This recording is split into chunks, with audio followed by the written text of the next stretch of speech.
તારીખ 13 ઓગસ્ટના દિવસે આણંદ જિલ્લાના વાસદ પોલીસ સ્ટેશનની હદમાં એક લૂંટનો બનાવ બનેલો અને ગંભીર કહી શકાય એ ટાઈપનો બનાવ એટલા માટે હતો કે સીમ વિસ્તારમાં એક પરિવાર ખેડૂત પરિવાર રહેતું હતું. તો રાત્રે ત્યાં 5-7 લૂંટારો આવેલા અને પરિવારને બંધક બનાવી એમને ગભરાવી ધમકાવી અને દાગીના રોકડ વગેરેની લૂંટ કરાવીને આ જતો રહ્યા હતા.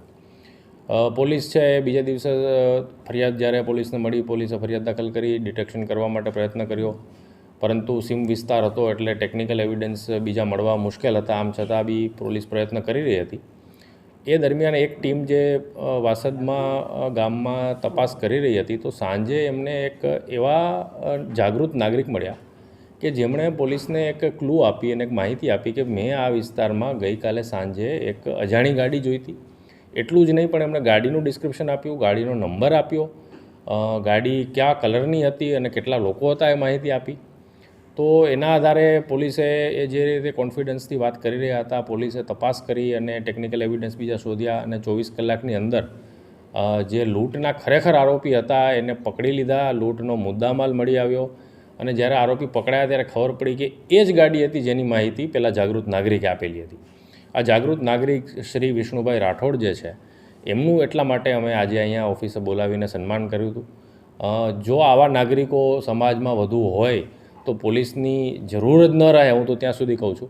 અને આવા ડિટેક્શન, આવા લૂંટ, આવા કોઈ પણ ગંભીર બનાવો છે એમાં અમને ખૂબ જ મદદ મળે છે.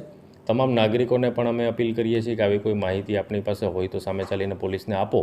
ફરી એક વખત અમે વિષ્ણુભાઈનો ખૂબ ખૂબ આભાર માનીએ છીએ. એમની જાગૃતતાના કારણે, એમની સતર્કતાના કારણે અને ખાસ કરીને એમની સતેજ જે હતા કે નંબર સહિતની વિગતો એમણે જે યાદ હતી ને પોલીસ સાથે એમણે તાત્કાલિક શેર કરી, એના કારણે જ અમે આરોપીને પકડી શક્યા છીએ. આરોપીને જ્યારે પકડ્યા ત્યારે એ બી ખબર પડી કે આ આરોપીઓ એકદમ રીઢા હતા. તમામ 4-5 આરોપીઓ છે એ તમામ આરોપીઓ ઓછામાં ઓછા 8થી 10 ગુનાઓમાં અગાઉ લૂંટ ધાડ સહિતના ગંભીર ગુનાઓમાં અગાઉ એમના નામ આવી ચૂકેલા હતા. આરોપી તરીકે એવા પ્રકારના આરોપી હતા.